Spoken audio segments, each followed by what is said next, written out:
அனைவருக்கும் வணக்கம். Welcome back to Thilakshmani YouTube channel. இந்த பதிவில் இப்போ நம்ம என்ன பார்க்க போகிறோன்னு பார்த்தீங்கன்னா, நீங்கள் எல்லாருமே ஆவலோட எதிர்பார்த்து கொண்டிருந்த ஏப்ரல் மாத அபிஜித் நட்சத்திரம் எப்போ வருகிறது, அந்த சக்தி வாய்ந்த 24 நிமிஷம் எப்போ, நம்ம அந்த 24 நிமிஷத்தை எவ்வாறு பயன்படுத்த வேண்டும், மேலும் மாதவிடாய் காலத்தில் பெண்கள் அபிஜித் நட்சத்திர நேரத்தில் இறை வழிபாடு செய்யலாமா செய்யக்கூடாதா என்று இந்த பதிவில் இருக்கிறது. கண்டிப்பாக பார்த்து பயன்பெறுங்கள். நம்மளுடைய சேனலை இப்போ தான் ஃபஸ்ட் டைம் பார்க்குறீங்கன்னா கண்டிப்பாக சப்ஸ்கிரைப் பண்ணிட்டே பாருங்கள். வாங்க இப்போ நம்ம வீடியோக்குள்ள போகலாம். முதலில் அபிஜித் நட்சத்திரம் என்றால் என்ன சொல்லி பார்த்துடலாமா?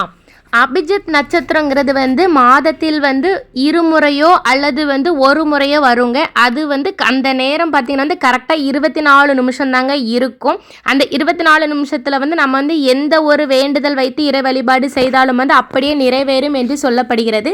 ஆனால் ஒரு சில பேர் குழப்புறாங்க, அபிஜித் முகூர்த்தமும் அபிஜித் நட்சத்திரமும் ஒன்று தானேன்னு கேட்குறாங்க. ஆனால் அது ஒன்று கிடையாதுங்க.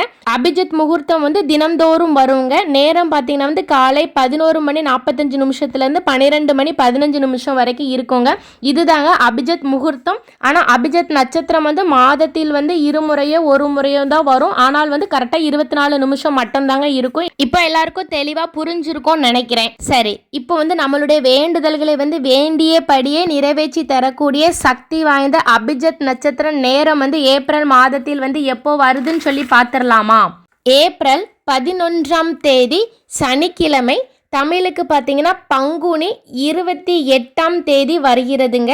சரி, இப்போ நம்ம அந்த சக்தி வாய்ந்த அந்த 24 நிமிஷம் எப்போன்னு சொல்லி பார்த்துடலாமா? காலை நேரத்தில் தாங்க வருது. எல்லாருமே பயன்படுத்தி கொள்ளலாம். யாருமே தவற விட்டு விடாதீர்கள்.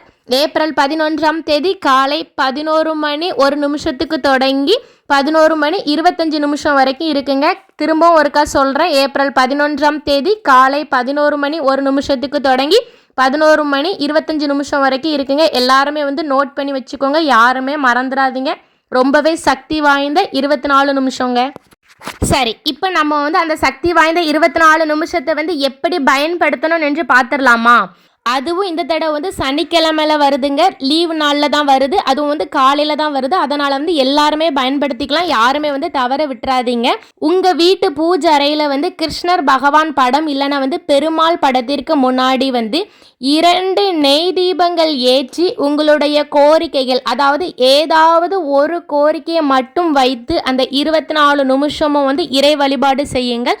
அந்த 24 நிமிஷம் இறை வழிபாடு செய்யும்போது உங்களுடைய சிந்தனைகள் வேறு எங்குமே சிதையாமல் நீங்கள் பார்த்து முழு மனதோடு இறை வழிபாடு செய்யுங்கள்.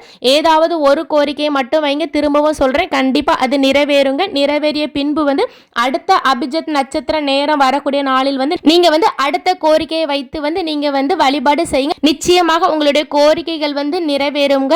ரொம்ப முக்கியமான விஷயம் என்னன்னு பார்த்தீங்கன்னா, நீங்கள் கோரிக்கைகள் வைக்கும்போது அடுத்தவர்களுக்கு கெடுதல் நினைக்காத வண்ணம் நீங்கள் கோரிக்கைகள் வைக்கணும். ஏன்னு பார்த்தீங்கன்னா கிருஷ்ண பகவான் தன்னுடைய மயில் இறகில தான் இந்த அபிஜித் நட்சத்திரத்தை மறைத்து வைத்திருப்பதாக பல புராணங்களில் சொல்லப்படுகிறது. எதுக்குன்னு பார்த்தீங்கன்னா மனிதர்கள் யாரும் தவறான எண்ணத்திற்கு பயன்படுத்தி விடக்கூடாது என்பதற்காக தான் அதை மறைத்து வைத்திருப்பதாக சொல்கிறாங்க. அதனால யாரும் தவறான எண்ணத்திற்கு பயன்படுத்தி விடாதீர்கள். சரி, இப்போ பெண்கள் மாதவிடாய் காலத்தில் இந்த அபிஜித் நட்சத்திர நேரம் வரக்கூடிய நாளில் நாம் இறை வழிபாடு செய்யலாமா செய்யக்கூடாதான்னு சொல்லிட்டு நிறைய பேர் கேட்குறீங்க. நீங்கள் தாராளமாக அந்த 24 நிமிஷத்தை பயன்படுத்தி இறை வழிபாடு செய்யலாம். ஆனால் நீங்கள் பூஜை அறைக்கு செல்ல வேண்டாம். உங்கள் வீட்டு பெட்ரூம்லையோ ஹால்லையோ ஒதுக்குப்புறமா ஏதாவது ஒரு இடத்துல இருந்து நீங்கள் அந்த 24 நிமிஷம் 2 நெய் தீபம் ஏற்றி வழிபாடு செய்யுங்கள். அதுவும் பூஜை அறையில் எடுக்காதீங்க. இதுக்கு தனியாக வாங்கி தீபம் ஏற்றி வழிபாடு செய்யுங்கள். நிச்சயமாக உங்களுடைய கோரிக்கைகள் நிறைவேறும்.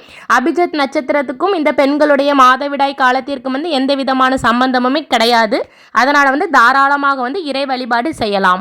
இந்த அபிஜித் நட்சத்திரம் வரக்கூடிய நேரத்தில் நீங்கள் வீடு குடி போகலாம், வண்டி வாகனம் வாங்கலாம், புது தொழில் தொடங்கலாம். தொட்டதெல்லாமே வெற்றி கிடைக்கும் என்று சொல்லப்படுகிறதுங்க. அதனால் யாருமே இந்த சக்தி வாய்ந்த அபிஜித் நட்சத்திரம் வரக்கூடிய இந்த 24 நிமிஷத்தை யாருமே தவற விட்டு விடாதீங்க. கடன் இல்லாதவங்களாம் யாருமே கிடையாது. அதனால் எல்லாருமே பயன்படுத்திக்கோங்க. ஓகே நண்பர்களே, இந்த தகவல் உங்கள் எல்லாத்துக்குமே ரொம்ப பயனுள்ளதாக இருந்திருக்கும்னு நினைக்கிறேன். கண்டிப்பாக நம்மளுடைய சேனலை சப்ஸ்கிரைப் செய்யுங்கள். இந்த வீடியோவை உங்களுடைய ஃப்ரெண்ட்ஸ் அண்ட் ஃபேமிலிக்கு ஷேர் பண்ணுங்கள். அடுத்து மே மாதத்தில் உண்டான அபிஜித் நட்சத்திரம் எப்போ வருகிறது, நாள் மற்றும் நேரம் பற்றிய தகவலை நீங்கள் அறியணும்னா கண்டிப்பாக நம்மளுடைய சேனலை சப்ஸ்கிரைப் செய்யுங்கள். நன்றி, வணக்கம்.